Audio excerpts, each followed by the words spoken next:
Study IQ IAS, आपका selection हमारा mission. एक घटना को आप इमेजिन करके देखिए, आप भारतीय नागरिक हैं और अमेरिका में पकड़े जाते हैं बिना पासपोर्ट के, इलीगल पासपोर्ट के। तो आपके साथ क्या होगा, आप कल्पना भी नहीं कर सकते किस लेवल का बिहेव आपके साथ किया जाएगा और किन किन यातनाओं का सामना आपको करना पड़ेगा।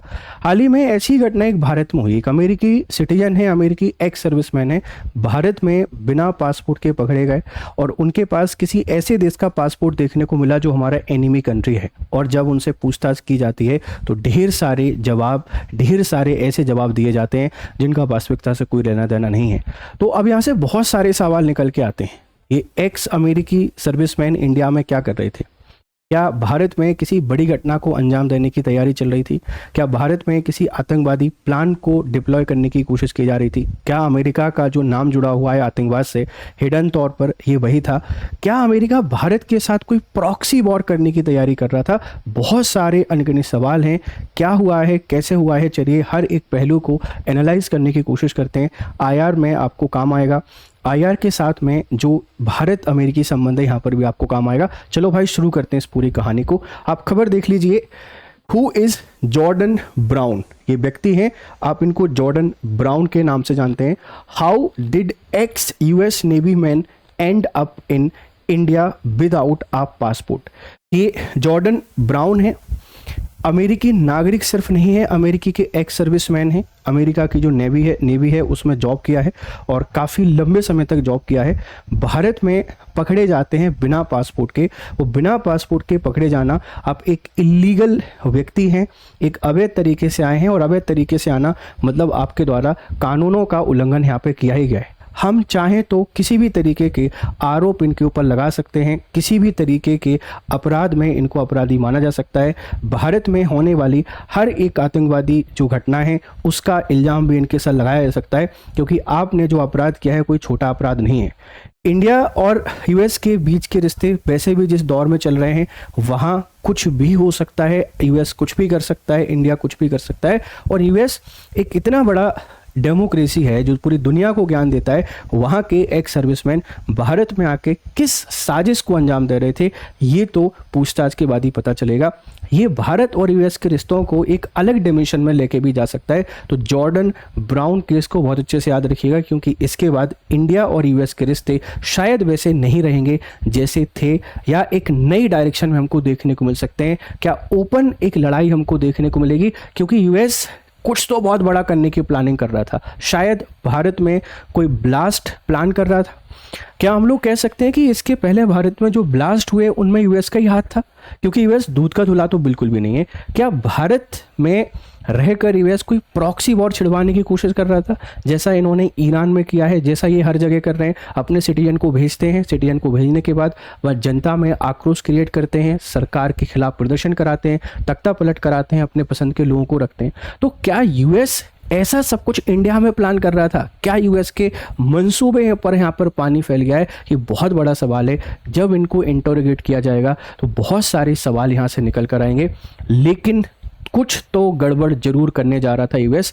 अगर US नहीं कर रहा था तो सेकंड एंगल आपको यहाँ पर देखने को मिलेगा चाइना का, कि क्या चाइना US के सिटीजन को इन्फ्लुएंस करके भारत में अपने पासपोर्ट के साथ उनको डिप्लॉय कर रहा है और इंडिया और US के बीच में राइवलरी छेड़ने की कोशिश कर रहा है। सेकंड एंगल समझने की कोशिश करना, ये भी संभावना है, ये भी पॉसिबिलिटी है, क्योंकि ये जो व्यक्ति हैं जिनको हम लोग जान रहे हैं जॉर्डन ब्राउन के नाम से, इनके पास जो पासपोर्ट मिला है वो पासपोर्ट मिला है कहाँ का? चाइना का।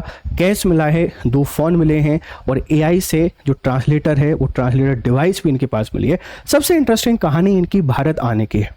ये भारत नॉर्मल तरीके से नहीं आए। ये भारत पहले श्रीलंका जाते हैं, श्रीलंका से बोट लेते हैं, बोट लेकर गोवा पहुंचते हैं, उसके बाद भारत आते हैं, भारत में रहते हैं। इन्होंने क्या किया है, किससे मिले हैं, कितनी घटनाओं को अंजाम दिया है, किसी को नहीं पता। क्यों? क्योंकि सिर्फ और सिर्फ ये कहानियाँ सुना रहे हैं और कहते हैं कि मैं श्रीलंका से भारत आया था, मेरा जो पासपोर्ट है वह एक बेंगलोर में रहने वाले किसी मेरे दोस्त के पास है, वो नेपाल गया है, इसीलिए उससे पासपोर्ट लेने के लिए नेपाल जा रहा था। पहली कहानी। फिर दूसरी कहानी इन्होंने पुलिस को सुनाई कि नहीं, मैं यूएस से सीधा इंडिया आया था गोवा फ्लाइट के थ्रू, मेरा पासपोर्ट मिस हो गया है, तो उस पासपोर्ट की तलाश में मैं भटक रहा हूँ। और तीसरी कहानी फिर उन्होंने पुलिस को बताई कि मैंने एक इंडियन ओरिजिन की महिला से शादी की 2024 में इटली में, और इसीलिए उससे मिलने आया था। चलिए हम इनकी कहानी को सच भी मान लेते हैं, आपकी सारी कहानी सच है, पर ये कहानी हर टाइम के साथ बदल क्यों रही है? पहले एक व्यक्ति को जो कहानी सुनाई वो दूसरे के साथ अलग कैसे हो रहा है, वो तीसरे इंटरोगेशन में अलग कैसे हो रहा है? एक यूएस सिटीजन, एक यूएस एक्स आर्मी मैन कैसे इतनी बड़ी गलती यहाँ पे कर सकता है? एक बहुत बड़ी मिस्ट्री है। इसके सवाल सिर्फ और सिर्फ इंटरोगेशन के बाद ही समझ में आते हैं, लेकिन ये तो हमको समझ में आ रहा है कि कुछ तो बहुत बड़ा गलत भारत में होने वाला था, जिसको हमारी इंटेलिजेंस एजेंसीज ने या हमारी जो बॉर्डर सिक्योरिटी फोर्सेज हैं उसने यहाँ पे पकड़ लिया है।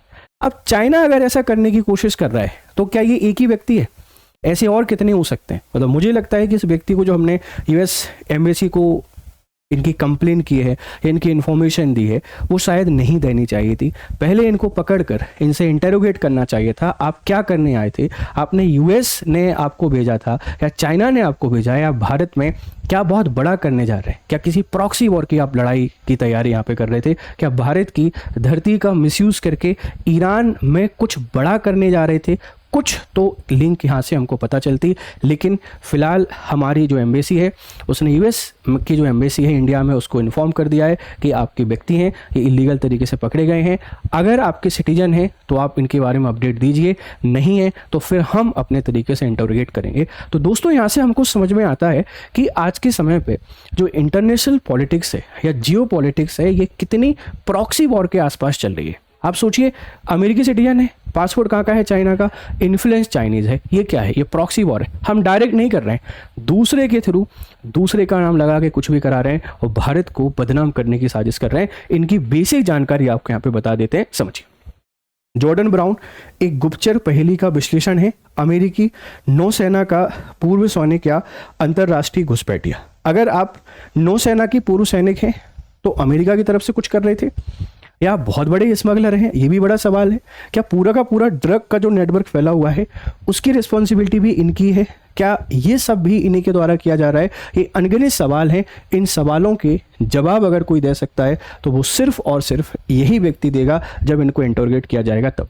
बेसिक इन्फॉर्मेशन क्या है देख लीजिए। देखो, इनको सोनौली जो सीमा है वहाँ से पकड़ा गया है। इंडिया नेपाल बॉर्डर है, ये सोनौली जगह है यहाँ से, ठीक है। भारत नेपाल सीमा पर पिलर संख्या 516, ये याद रखना, ज्योग्राफी में काम आएगा या क्वेश्चन में काम आ सकता है।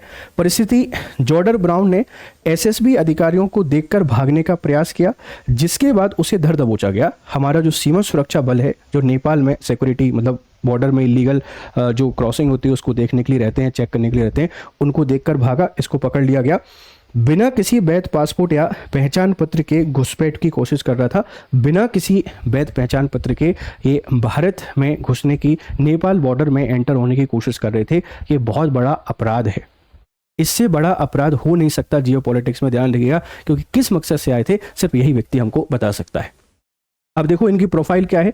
ये जॉर्डन ब्राउन है, 36 वर्ष के, कैलिफोर्निया यूएसए से हैं, कैलिफोर्निया विश्वविद्यालय से पढ़ाई की है, यूएस नेवी और स्पेशल फोर्सेस में 6 साल रहे हैं और 70 से अधिक देशों का दौरा किया है। अब ये दौरा करने के पीछे वजह क्या है, ये भी सिर्फ और सिर्फ जॉर्डन ब्राउन बता सकते हैं या अमेरिकी प्रशासन बता सकता है कि ये जो व्यक्ति है इतने देशों की यात्रा या इतने देशों का दौरा क्यों कर रहा था, इसके पीछे पर्पस क्या है, ये भी सिर्फ और सिर्फ यही हमको बताएंगे, कोई और आपका नहीं बता सकता है, ध्यान रखिएगा।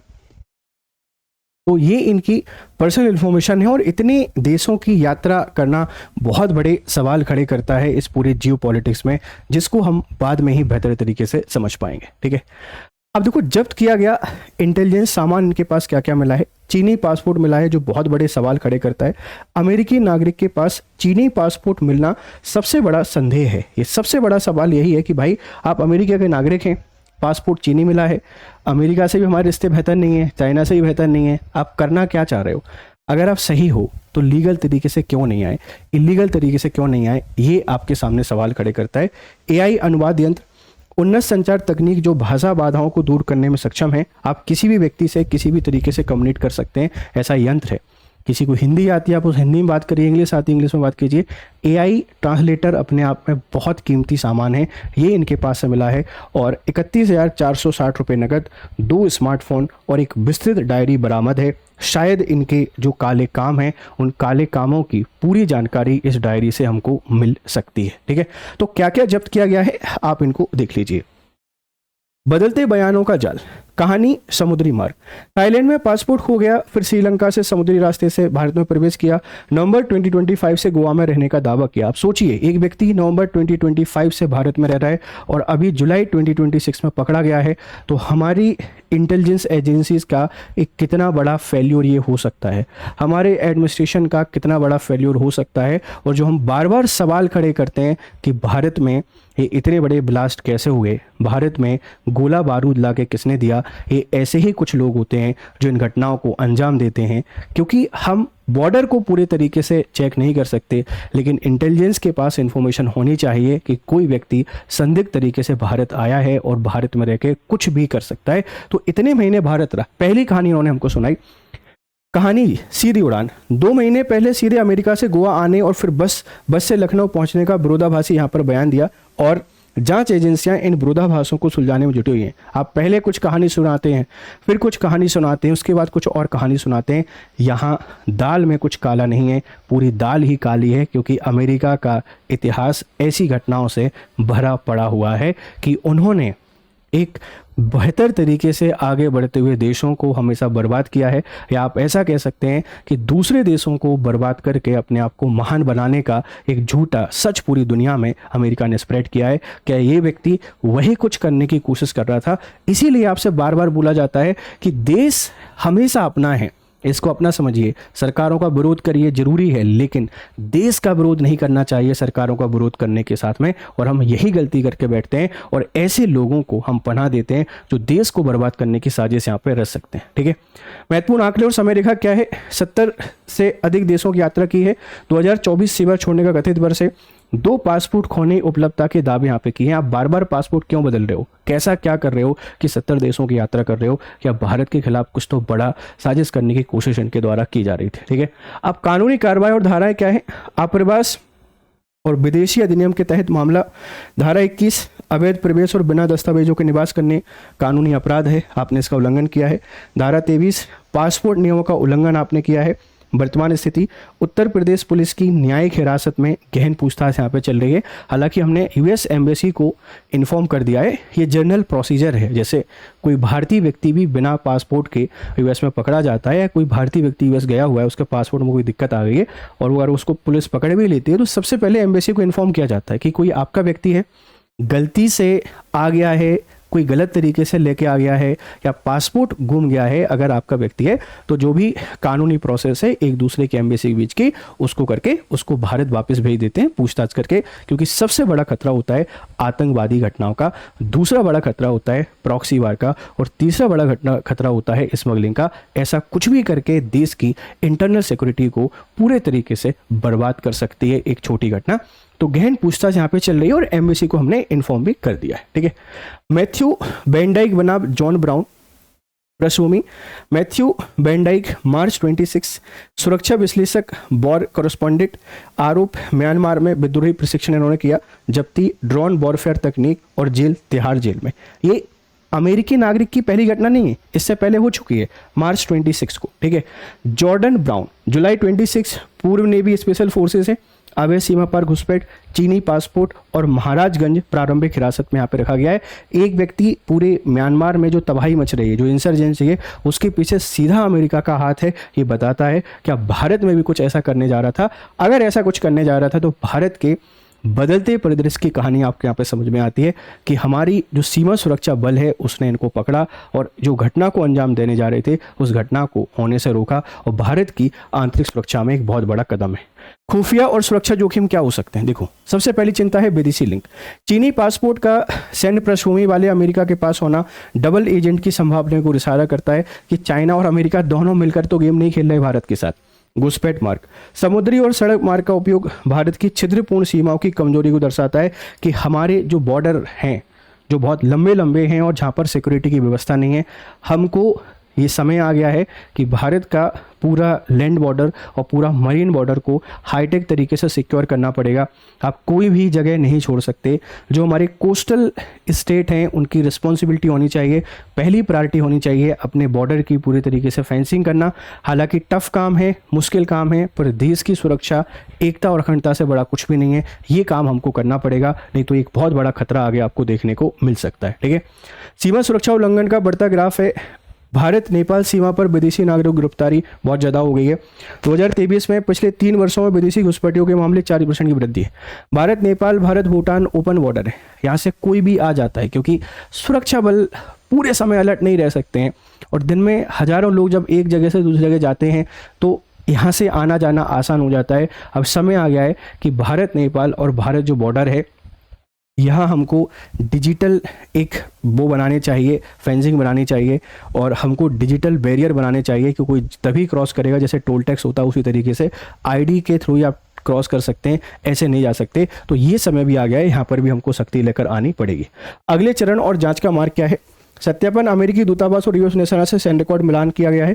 डिजिटल फॉरेंसिक, जब्त एआई डिवाइस और फोन से यात्रा इतिहास और संपर्कों की रिकवरी की जाएगी। पता किया जाएगा किससे मिले, कैसे मिले, क्या किया, ये सारे पहलुओं को जांच करने के बाद ही फिर इस पर आगे बढ़ा जाएगा। और आप अगर यूपीएससी की तैयारी कर रहे हैं तो हमारे कोर्सेज में एनरोल कर सकते हैं। बहुत ही सस्ते दामों में आपको कोर्स मिल रहे हैं। 7,999 रुपये में यूपीएससी जीएस का कोर्स इस कोड के साथ एनरोल कीजिए, बेहतर तरीके से पढ़ाई कीजिए। एनालिसिस कैसा लगा, आपकी राय हमको जरूर दीजिएगा। Thank you very much, have a nice time, good day to all, bye bye. Study IQ IAS, आपका सिलेक्शन हमारा मिशन।